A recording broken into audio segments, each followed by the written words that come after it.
ሰላም ጤና ይስጥልን የተወደዳችሁ የምናለሽ መቲ ፕሮግራማችን ተከታታዮች የዛሬው የካቲት 5 2018 ዓ.ም የምናለሽ መቲ ፕሮግራም አሁን ተጀምሯል። ለመታሰቢያ ቀጸላና ደረጃ አብተወልድ ከቴክኒሻን ባለሙያዎች ጋር ዋና ዋና መረጃዎች ይዘን መጥተናል። አብራችሁን ቆዩ።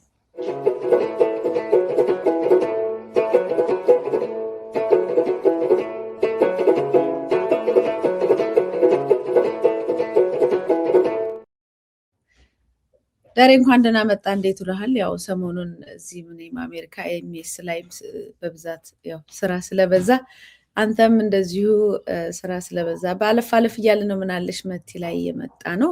ሰኞን የተገናኘ ነው። አሁን ድጋሚ መተናል። እንኳን ደህና መጣ። እንኳን ደህና ቆይሽ መቲ። ያው እንግዲህ አንቺም እያራዘምሽ ጉዞሽን አስቸገርሽን። ሁለተኛ አንድ ልክሽም አሁን ከመጣሽ አንዴ።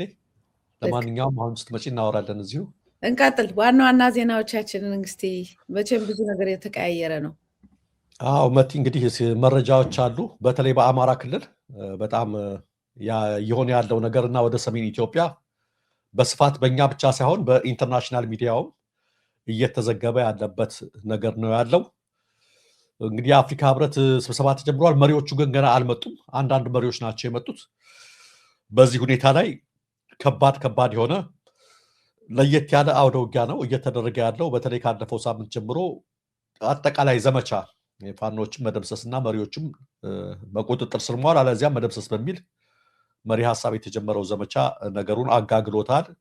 ወደ እነሱ ወደ ተናጠል መረጃዎች ከመግባታችን በፊት ከዚሁ ጋር ተያይዞ በትናንትናው ዕለት የወጣ አንድ ዜና ነበረ። ያን ዜና ተከትሎ የሳውዲ አረቢያ ውጭ ጉዳይ ሚኒስቴር ወደ ኢትዮጵያ ገብተዋል። በትናንትናው ዕለት ዜናው ምንድን ነበር? ሬውተርስ የዘገበው ነው። አይተሽ ከሆነ በዚህ ደረጃ አንድ ሀገር የአንድን ሀገር አማጺ ትረዳለች ተብሎ በትልልቅ በእውቅ ሚዲያዎች ሲዘገብ እጅግ አስደንጋጭ ነበረ። የኢትዮጵያ መንግስት ለሱዳኑ ጃንጃዊድ ሚሊሻ በሐምዳን ዳጋሎ ለሚመራው RSF ማለትም ራፒድ ሰፖርት ፎርስ ከፍተኛ መሳሪያ ያቀረበች ነው። በቤኒሻንጉል ጉሙዝ ክልል ከግድቡ ብዙም ባራቀ ቦታ ላይ ደግሞ ማሰልጠኛ ማዕከል ገንብታ የራሷን ሰዎች ሁሉ እየመለመለች እያሰለጠነች ነው የሚል ነው መረጃው።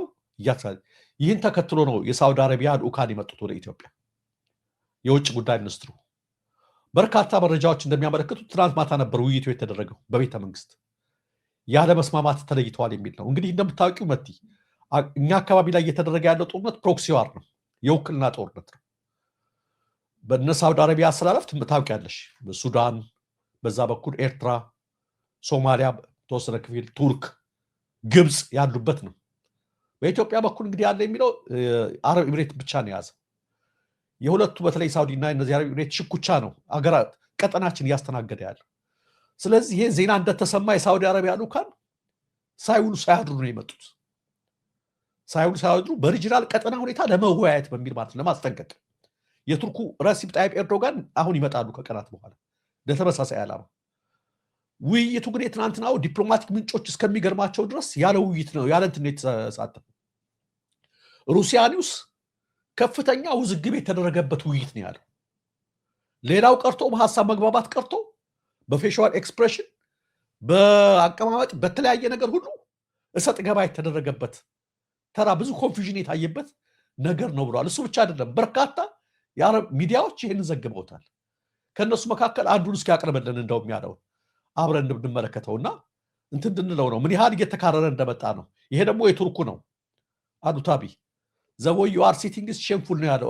ተመልከቹ፣ ድረገጹ ነው። በጣም በሚሊዮን የሚቆጠር እንትን ነገር ነው ያደረገው እና አብይ ኢንፊኒቲ ይሰማዋል ነው የሚለው ላይ እንደምትመለከችው የሳውዲ አረቢያውን የውጭ ጉዳይ ሚኒስትር በሚቀበልበት ጊዜ እንደዚህ ብሎ የተቀመጠው you wanted to take the picture in the shameful way ገብቷቸዋል። አይሽ እንትኑ ፎቶግራፍ ለመነሳት እንደዚህ ተንቀባበል እነሱ ላይ የራሱን ካሜራማኖች አስገብተው ይሄን ፎቶ ለመውሰድ ነው እንደዚህ የተቀመጠው። ይሄ ኮራ እንዳልተጨነቀና ከና እንደዚህ ነኝ በሚል መንገድ ነው። ነገር ግን አለው his response was clever። ተመሳሳይ ምላሽ ነው የሰጠው። እግሩን ተመልከቸው፣ የሳውዲ የተከበበበት እንደዛ ብሎ በሚቀመጥበት ሰዓት ላይ የሳውዲውም ተነሱና እግራቸው እንደሱ አደረጉት።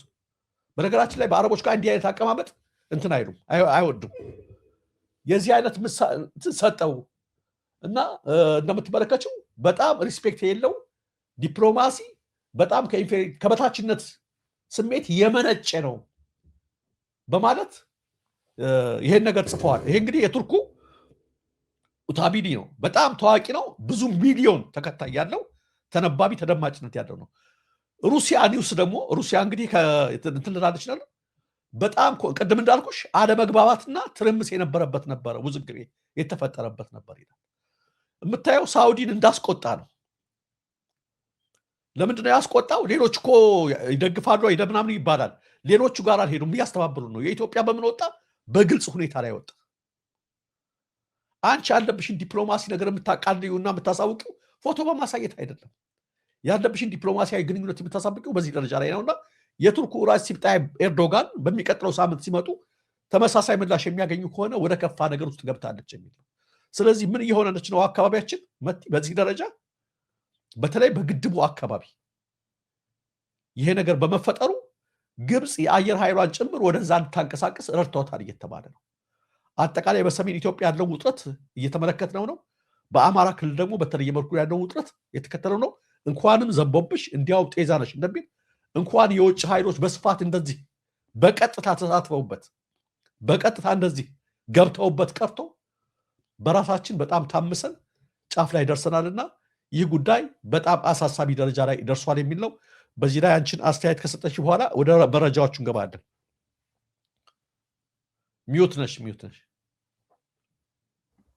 በጣም በቃ ፓብሊክሊ ጸብ ያለሽ በዳቦ የሚመስል ነገሮች አስፈላጊ አይመስሉኝም በዚህ ሁኔታ እና አሁን የወጡት መረጃዎች የሚያሳዩት የሆነ በቃ ከባድ የሆነ ሰጣ ገባ ላይ ነው። እኛ ሀገራችን በኢኮኖሚም ብለው በጦርነት በተወጠረችበት ሰዓት እንደውም ብንችል ለሰላም የሁሉ ዲፕሎማሲያዊ እንቅስቃሴ ብዙ ገንዘብ እየከፈሉ እየጋበዙ ፎቶ እየተነሱ የሚልኩት እኮ ዲፕሎማሲያዊ እንትን ግንኙነት ፈልገው መስሎን ነበር። አሁን በዚህ ደረጃ ለጸብና ነገ ኢትዮጵያ ላይ ተጽዕኖ ላይመጣ የሚችል ነገር ውስጥ መግባት እንግዲህ አስፈላጊነቱን እነሱ ያውቃሉ። እንደ ኢትዮጵያና እንደ ዜጋና እንደ ኢትዮጵያ እንዳልችበት ሁኔታ አደገኛ ነው። ለምንድን ነው ይህን የምታመጡብን ብሎ ማህበረሰቡም ፖለቲሻኑ መጠየቅ አለበት። ያፓ አንድ መግለጫ አውጥተው ነበረ ቴክኒሻናችን ካስቀመጠልን እና ለዚህ ለሰሚቱ ለኤዩ ሰሚት ወደ ኢትዮጵያ የሚገቡ ጋዜጠኞች ኢትዮጵያ ውስጥ ያለውን ነባራዊ ሁኔታ በደንብ አድርገው እንዲዘግቡ የሚል ጥያቄ ነው እና ምንም የዲፕሎማሲ እንቅስቃሴ አዲስ አበባ ላይ ቢታይ ትክክለኛውን የአዲስ አበባን ሕዝብ ኑሮ የድሮን አታኩት በድሮን የተጨፈጨፉ ነፃ ማህበረሰቦችን ንጹሐን ዜጎች የተጨፈጨፉትን በየአቅጣጫው በአማራም በኦሮሚያን በትግራይ በየአቅጣጫው ያሉትን ጦርነቶችን በየእስር ቤቱ ያሉ ጋዜጠኞችና ፖለቲከኞችን ያለውን ነባራዊ ሁኔታ ጠቅላላ ዝቅ ብላችሁ ተመልክታችሁ የራሱ የጋዜጠኝነት ነፃ ያለመሆን ጋዜጠኛው ነፃ ያለመሆን ሁሉንም ነገር ለዓለም አቀፍ ያለውን እውነታ በዚህ አጋጣሚ እንድታሳዩ የሚል መረጃ ያለበት መግለጫ ነው ያወጡት። ጥሩ መግለጫ ነው እና ይሄ ይሆናል ብለንም ተስፋ እናደርጋለን። ደረጃ ቴንኪው። ትክክል። አንዳንድ ጋዜጠኞች ድሮ እንዲያደርጉ ነበረ እግረ መንገዳቸውን። ኦብዘርቬሽን የሚባል ነገር አለ በጋዜጠኝነት ትምህርት። ግዴታ በተላክሽበት ነገር ብቻ አይደለም። ጋዜጠኛ ማለት ዙሪያ ገባውን ግራና ቀኙን እየቃኘ መሄድ አለበት። እንደውም አንድ ነገር ትዝ አለኝ ታሪክና ይህን ስንሰለጥን ስለ ኦብዘርቬሽን ኤቢሲ ኦፍ ጆርናሊዝም ላይ ያለ ነው ትዝ ይለኛልና አሰልጣኛችን ኦብዘርቬሽን ለምሳሌ አዲስ አበባ ስታዲየም የሚገባ ሰው ቡና ጊዮርጊስን አሸነፉ ወይም ጊዮርጊስ ቡናን ወቀጠው ከማለት ውጭ በአዲስ አበባ ስታዲየም ዙሪያ ስለሚሸጠው ጀላቲ ንጽህናው ስለማለቱ ለጤና ስለሚያጋልጠው ክሮስ ቼክ አድርጋችሁ ብትሰሩ እግረ መንገዳችሁን ከስፖርት ውጭ የሚታዩ አንዳንድ ነገሮችን መስራት ትችላላችሁና ዙሪያ ቀን ግራና ቀኛችሁን እያያችሁ መሄድ ነው አለ እና አለተ አዲስ ነበር ያን የምንሰራት እዚህ ይለኛል። ስሟን እንኳን አልጠራትም።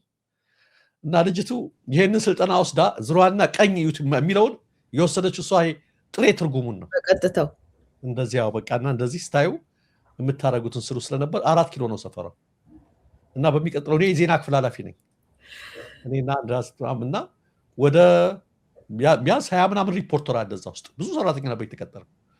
ደረጀ ዜና አለኝ አለች እኔ ብላ ይዛልኝ መጣች። በማግስቱ ስንስቅ ነበር እና ዜናውን ስንመለከተው የ4 ኪሎ ነዋሪዎች የፓርላማው ሰዓት ቆሟል ሲሉ አማረሩ ብላ ነው ያመጣችውና ለካ እንዲቀጥ ስትል ያ ፓርላማው ይሄ ፎቅ ላይ ያለው ሰዓት አይተዋለች ቁሙ እና በጣም እንትኗ የሳቅ ነው።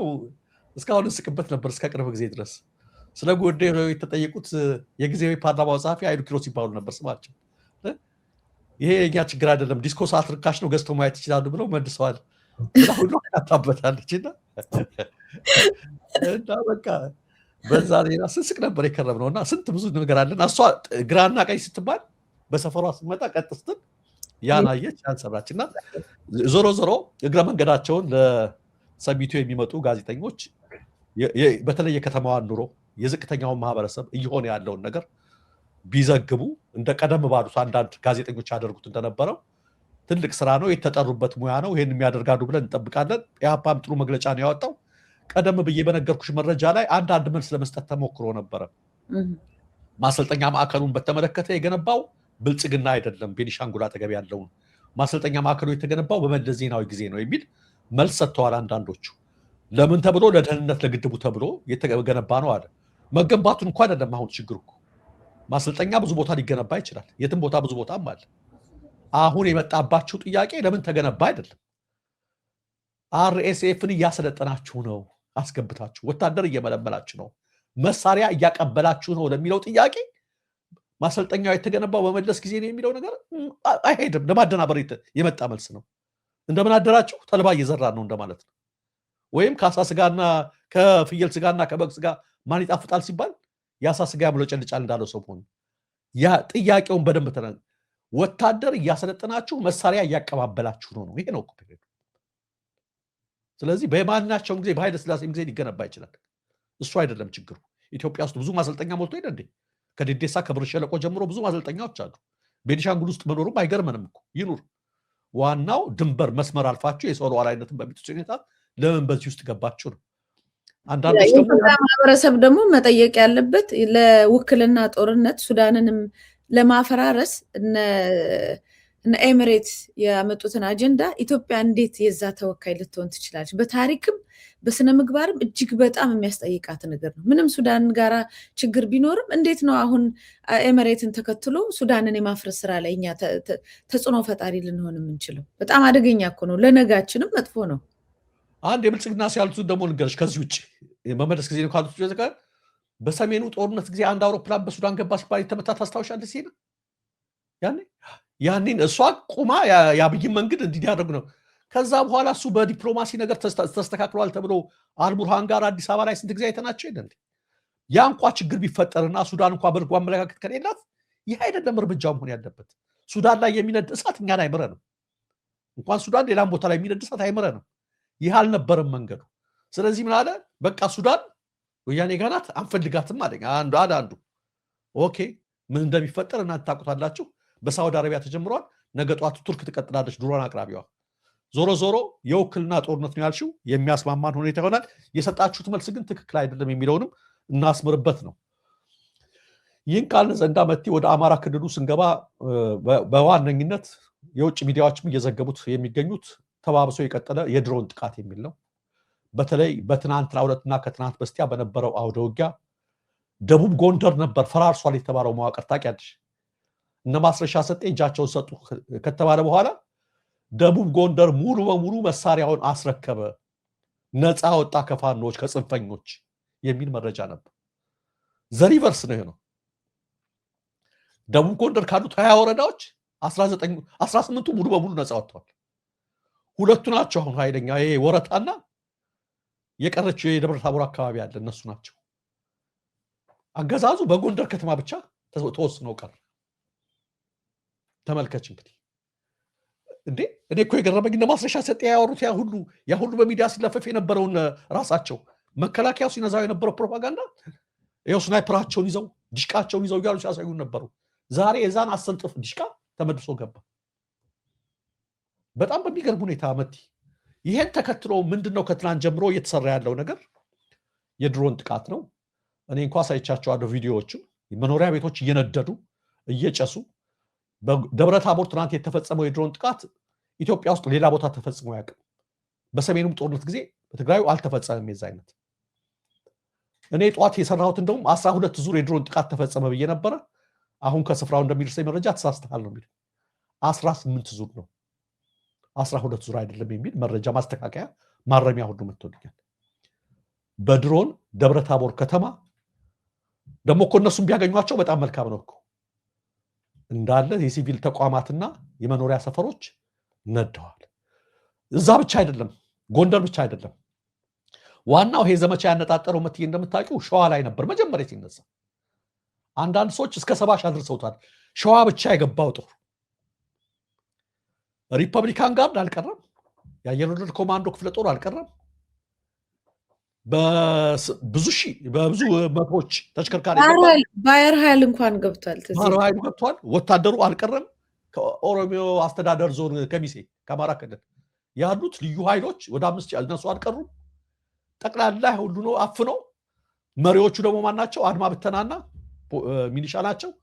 ከነዚህ ደግሞ ከምድር ኃይሉ ባሻገር ድሮንና ሄሊኮፕተር 22 ዙር ነው ያራገፉት።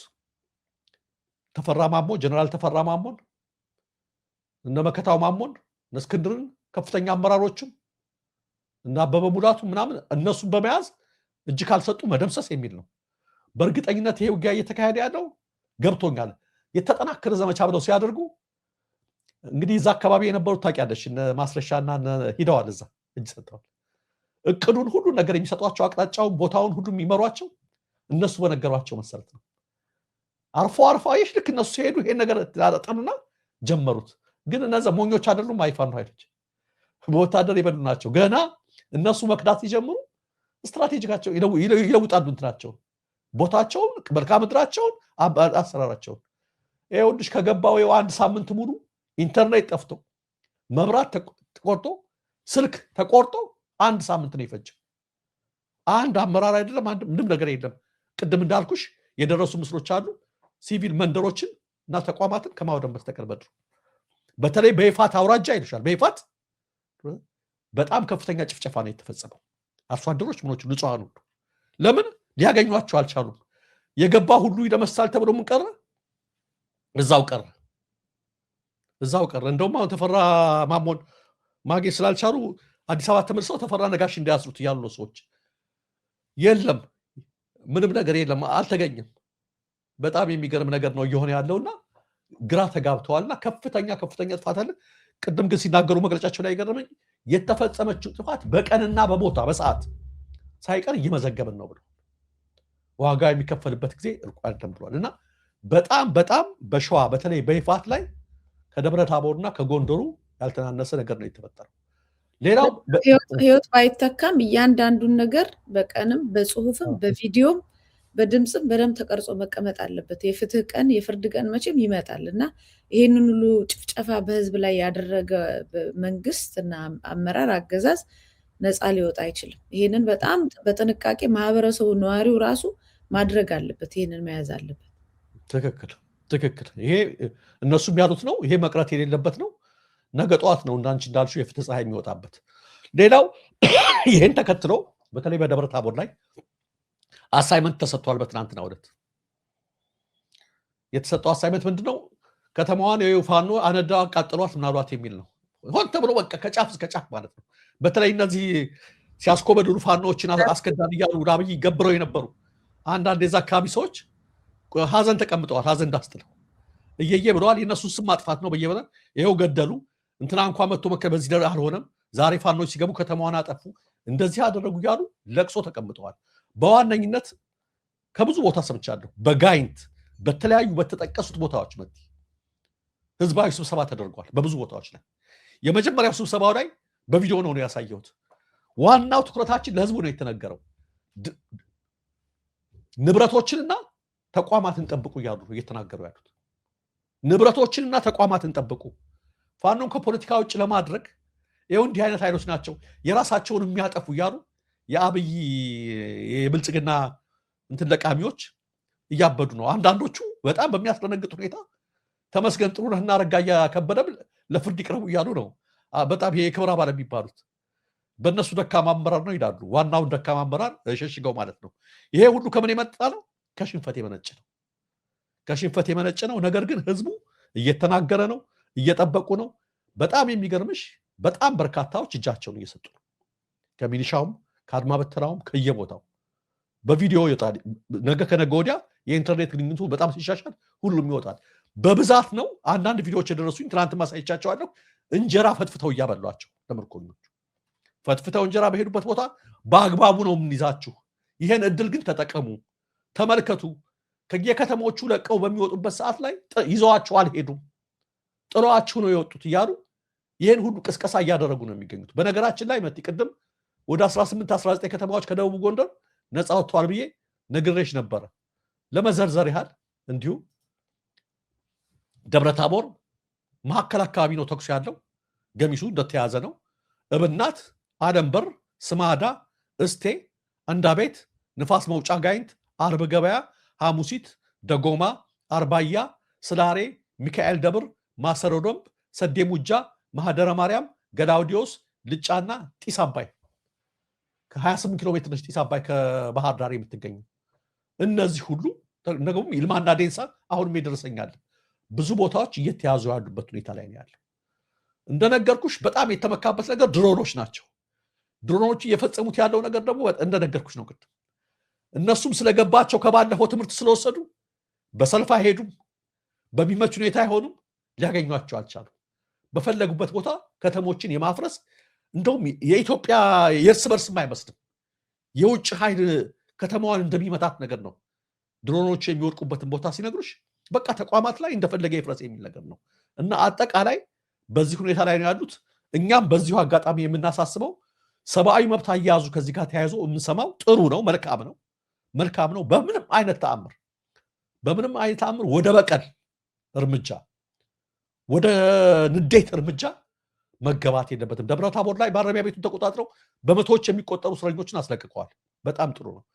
ኢቨን እንኳ አድማ ብተናና ሚሊሻ እንኳ ቢሆኑ መክራችኋቸው እንኳ ያልሰሙ ቢሆኑ ካሁን በፊት በአሁኑ ሰዓት እጃቸውን ከሰጡና በሰላም ከመጡ በፍጹም ሰብአዊነት በተሞላበት ሁኔታ እያደረጋችሁ በምትሄዱበት ሰዓት ላይ ማንም ሳይጠይቀው በሌላ አካባቢ ዜና ወሬው ይሰማል።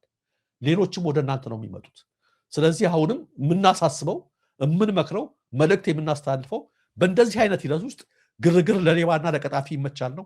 እንኳን ያቀርቶ ሙስናው አዲስ አበባ ውስጥ ሁሉ ተጧጥፏል። ሸገር ከተማ ሁሉ ተጧጥፏል። በዚህ ሰዓት ማለት ነው።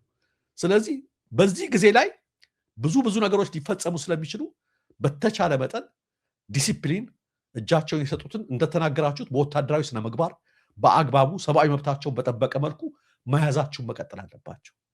ነገ ጧት ንግግሩና ውይይቱ ስለሚቀጥል ማለት ነው። መትዬ በዚህ ላይ ምትዩ በተለይ ደብረ ታቦር አካባቢ ላይ ያው እነዚህ የሚያዙ ቦታዎች በሰፊው አንደኛ ከመብዛታቸው የተነሳ በተቀናጀ ትግል እንደተደረገ በስነ ስርዓቱ በደንብ ታቅዶ በአንድ የተነስተው ያደረጉት እንደሆነ ያስታውቃል። ከዛም ውጭ ግን ይሄ የጎሬላ ጦር ደርሰው ሊመለሱ ይችላሉ። ዝም ብለው እዛ ቁጭ ብለው ለመገደል የሚጠብቅ ማንም የለም። አስፈላጊውን ነገር አድርገው ምን ብለው ተመልሰው ደግሞ ወጣ ገባ እየተባለ የሚደረግ ትግል እንደሆነ ይታወቃል። እንደዚህ ባለበት ሁኔታ በተለይ ደብረ ታቦር ላይ በጣም የክብር አባላቶች ምናምን በጣም ኃይለኛ ቪዲዮ በቃ በጣም ዘመቻ ላይ ናቸው። ምንድን ነው ሚስጥሩ? ማለት ስለተያዘ ነው ወይስ ምንም ደብረ ታቦር ላይ የተደረገው ወንጀልና የድሮኑን ለመሸፈን ነው? በዛ ደረጃ አየሩን ሞልተውት ነበረ ትላንትና ማታ ደረ ትክክል። በዘመቻ ነው የመጣላቸው። በነገራችን ላይ በአንድ ሁሉም አንድ አይነት እንዲለጥፉ ይደረጋል። አይተናቸዋል ሁሉንም። ግን ደስ የሚልሽ ከዛው ከራሳቸው የሚወጣ መረጃ አለ። መሬት ላይ ያለውን ህዝብ ለማታለል አልፈለጉም። ያን ብቻ ሳይሆን ኢንተርናሽናል ሚዲያዎችን ሊያታልሉ አልቻሉም። እንደነገርኩሽ ነው 12 ዙር ብዬ እንኳን ዘግቤ ተሳስተሃል። 18 ዙር ነው የድሮን ጥቃቱ አንድ ከተማ ላይ ኢማጂን። በቃ ይሄ ብቻ በቂ ነው መቲ። ይሄን አደረገ 18 ዙር የድሮን ጥቃት አንድ ከተማ ላይ እንደ ደብረ ታቦር ባለች ከተማ ላይ ተፈጸመ ማለት ምን ማለት እንደሆነ ለሁሉም ግልጽ ነው። ይሄ ነው የሚገርምሽ። እንደነገርኩሽ ነው ፋኖቹ ሊያገኟቸው አልቻሉም። በተወነጨፉት ነገሮች ሁሉ ሊያጭበረብሩ ምን ይላሉ እነዚህ ግን ይሄ አሰፍስፎ የነበረውን ኃይል ያን መታች እንደዚህ አደረገች በላይነሽ አመዴ ምናምን እንደዚህ አደረገች አይደለም። እነሱ አይደለም የተመታ 18 ዙር ተፈጽሞ የተፈጸመው ያ ነው። እኛ ከስፍራው እየሰማን አይደል መረጃው ያ ነው የተደረገው። ከፍተኛ ጥንቃቄ ማድረግ ያስፈልጋል እና እነሱ ፋኖቹ እንዳሉት በቃ በጀመራችሁበት ሰብአዊነት በተሞላው መንገድ በጥንቃቄ በብዙ ቦታዎች ላይ መዋቅር በቶሎ ማዳረሳችሁ ህዝቡ በገፍ መምጣቱን በቪዲዮ ሁሉ አሳይተናል። እየተሰበሰበ ሀሳቡን እየሰጠ ነው። በጣም ጥሩ ነው። በዛ መስመር መቀጠል አለባችሁ። በዚህ ሂደት ስርቆት፣ ዝርፊያ፣ እርስ በርስ መወነጃጀል ካገዛዙ ኃይሎች የሚታበል ነው። ትናንት ሰምተሽ ከሆነ በቪዲዮም አቅርበነዋል። በእንትንም የሸገር ከተማ ከንቲባ መቲ ባለፈው ለምንድነው የምታፈናቅሉት ሲባሉ ንጹሐንን ምንድን ነበር ያሉት? ህገወጥ ድሃ ነበሩ፣ ህጋዊ አደረግናቸው ብለው በንጹሐን ላይ የፈረዱት አቶ ተሾመ አዱኛ የተጋለጡበት ጊዜ ነው። ይሄ ጊዜ 40 ሺህ ብር ነው ደሞዛቸው። ካናዳ ውስጥ የ2 ሚሊዮን ዶላር ቤት መግዛታቸው ነው። በኦህዴድ አመራሮች ዘንድ ትርምስ ፈጥሮ ግምገማ ይቀመጡ እየተባለ ነው። ለምን? አሁን የሚያመልጡበት የሚጨነቁበት ጊዜ ነው። እዛም ያሉት ሁሉ ወደ መዝርፊያ የምትገኝበት ነው። በጣም የገረመኝ ደግሞ የሲዳማው ፕሬዚዳንት የአዲሱ የሲዳማ ክልል ደስታ ሌዳሞ ፕሬዚዳንት ደስታ ሌዳሞ ሳይሆን አሁን ስማቸው ፕሬዚዳንት ወርቁ ተብለዋል። መቲ ብታምኒም ባታምኒም ጦሽ ብለሽ ነው የምትስቂው። ወደ 40 አካባቢ ተቋማት ጋር ሄደዋል። 40 እዛ መስሪያ ቤቶች እያንዳንዱ መስሪያ ቤት ሄደዋል። ሚኒመም 160 ግራም ወርቅ ነው ከአንዱ የሚበረከትላቸው። ማክሲመም እስከ 500 ምናምን ግራም ወርቅ ነው ከአንዱ ተቋማት ከ40ዎቹ 3 የተቀበሉበታል። 2 የማይተቀበሉባቸው ብዙ ናቸው። በሄዱ ቁጥር ኧረ ፕሬዚዳንታችን መጡ እየተባለ ወርቅና አሁን ፕሬዚዳንት ወርቁ ተብለዋል። እንደው መቸለት እንትናቸው ፎቶቸው ምናምን ክላሻቸው የወርቅ ሁሉንም የወርቅ አድርገው ሰጥተውባቸው ነበር። በ100 ሚሊዮን እንዲህ አይነት ሙስና አደለች ነው ምት ተመልከች። ፕሬዚዳንታችን ወራራ ነገሌ 300 ግራም አድርገውኛ 400 ማድረግ አለብን። እንደዛ ነው እንዳለ ሙስናው የተለያየው ነገር ተባብሶ ቀጥሏል። አጠቃላይ ያለው ነገር እንደምትመለከቸው ነው። ጠቅላይ ሚኒስትሩ ሰላማዊ ምርጫ እናድርግ፣ እንወያይ፣ የተለያየ ነገር እያሉ ቢያወጡበት ሰዓት ላይ ሀገሪቱ እንኳን ሰላማዊ ምርጫ ልታደርግ እንደምታየው በሰላም ሙላ ማደር ያልቻለች ነች። ይህን ተከትሎ ከፍተኛው እና የተፈራ አውደ ውጊያ የኤርትራ ጋር ያለው ነው። ዘኢኮኖሚስት የዘገበውን ባለፈው ሂደንበታል። ነገር ግን ባለፉት 4 እና 5 ቀናት አይተሽ ከሆነ ዘኢኮኖሚስት ከዘገበ በኋላ በቪዲዮ ነው እነሱ የሚወጡት። በ30 እና በ40 ከባድ መኪናዎች ነው የሚጋዘው ወደዛ። ቲፒኤልኤፍ እንደውም አሁን ተጠግቷል፣ ጦርነት እየጀመረ ነው እያላውጥቶ ነበር። አሁን ደብረ ጽዮን ከሰዓታት በፊት እኔና አንቺ ከመግባታችን በፊት ጦርነቱ አይቀርም፣ ፌደራል መንግስቱ ጦርነቱን መርጧል የሚል ነገር አድርገዋል። እነዚህ የጌታቸው ረዳ ኃይሎችም ወደዛው ሲያመሩ በሰልፍ የሚያሳይ ነገር አለ። ይህን እንግዲህ የምነግርሽ ምንድነው በአማራ ክልል ያለውን ነገር ትመለከቻለሽ። እስካሁን ያወራነው ነገር ነው። አማራ ክልል በሙሉ እሳት ነው። ወደ ቤኒሻንጉል አካባቢ ያለውን አይተናል። ኦሮሚያ ላይ ተመሳሳይ ነው። ጀዋር መሐመድ ትናንት አንድ የጻፈው ነገር ነበረ። ኦሮሚያ ያለው ጦር ወደ ሰሜኑ በብዛት ስለመጣ የነጃልመሮ ጦር በብዛት የአዲስ አበባ ዙሪያን እየከበቡ ነው እነሱ ብሎ ጽፎ ነበር ትናንትና። በአዲስ አበባ ዙሪያ መጥተዋል እነሱ። ያኛውን ብሎ ዋናው ትኩረቱን ያደረገው አብየት ነው፣ ሰሜኑን ብቻ መምታት ነው። ወደዚህ ብቻ መጥቶታል። ስለዚህ ምን ይፈጠራል የሚለውን ነገር የምንመለከተው ነው። በዚህ ሁኔታ ነው እንግዲህ የአፍሪካ ህብረት ስብሰባ እየተደረገ ያለው። እርግጥ መረጃዎች ደርሶታል። የመጡትን መሪዎች አይተናቸዋል። ይህን ያህል እንትን የሚል አይደለም ነገሩ። እጅግ አስጨናቂና አሳሳቢ ደረጃ ላይ ደርሷል። መቲ ቢቢሲም እንደዚሁ የኢትዮጵያና የኤርትራ ውጥረት ከመቼውም በላይ በተካረረበት እንዲሁም በሱዳን የእርስ በርስ ጦርነት የውጭ ሀገራት ጣልቃ ገብነት ዋነኛ መነጋገሪያ በሆነበት ወቅት የአፍሪካ ቀንድና የአረብ ሀገራት ከፍተኛ ባለስልጣናት ይፋዊ የስራ ጉብኝት ተበራክቶላቸዋል የሚል እንትን ዘገባ አውጥቷል። ዋናው ግን በዛ ላይ ኢትዮጵያና ኤርትራ በተለይ ያላቸው የጦርነት አቅጣጫ በጣም መካረሩን የሚያሳይ ነው። ከዛ ውጭ አንተም እንደገለጽከው ይሄ ምርጫው ሲደርስ ብዙ ነገሮችን ማድረግ እንደሚችሉ በእርግጥ እየቻሉ የተዉት መሆኑን እኮ የሚያሳውቁ ነገሮች አሉ።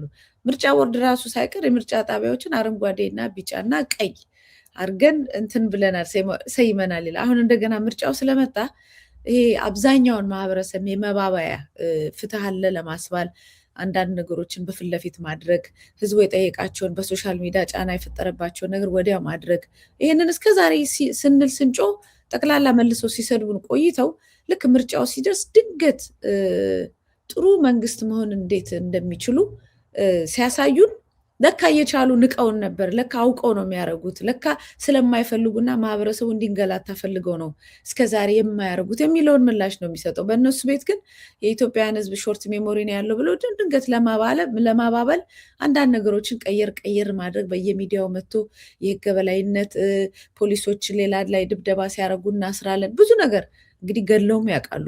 ምንም አይነት መፍትሄም ፍርድም ያላየንባቸውን ጊዜያቶች ማሳለፋችንን መርሳት የለብንም። ከዛ ውጪ አንተ እንደገለጽከው አዲስ አበባን ያው በትጥቅ አልብሰዋታል። ዙሪያውን ያሉ ከዚህ በፊትም ዜና አንተም ያቀረብከው ምሽግ እስከ መቆፈር ድረስ የአዲስ አበባ ዙሪያ ማድረግ ብቻ አይደለም፣ እልፍ ሰራዊት። ይህን የምለው አዲስ አበባው እንዲፈራ ምን እንዲል ሳይሆን በምን ያህል ጥላቻ እንደተከበበ እንዲያውቀው ነው። እና ምንም ነገር ችግር ቢመጣ ያው የእርስ በርስ ጦርነት አስታጥቀው ያስቀመጡበትንም መረጃ እንደዚሁ እየወጣ ነው ያለው። ደረጃ ልክ ነሽ መቲ። እንግዲህ ምርጫ ያልሽውም የዚህም አገዛዝ ያው የተለመደ የሌሎች የዲክታተሮች ሁሉ ዘዴ ነው። ከአሁን በፊት ነግሬሽ ይመስለኛል አንድ ልጅ ገርል ፍሬንድ ይዤ አለ ትዳር ያሰኝቶኛል፣ ግን ገርል ፍሬንድ ያዝኩና ቆይ ቀስ ስላለሁ ብዬ ነበር አለና ትንሽ ወንደላጤ ነኝ አለ ቤት ወሰድኳት አለ የተከራየሁበት ቤት እና የሆነ በቃ ዝም ብሎ 30 ብር 40 ብር ነው መሰጣት አለ። በያችን እንዴት አብቃቅታው በቃ አለ በአንድ ድስት 10 አይነት ወጥ ትሰራለች አለ። በቃ ሰርፕራይዝ ታደርገኛለች አለ።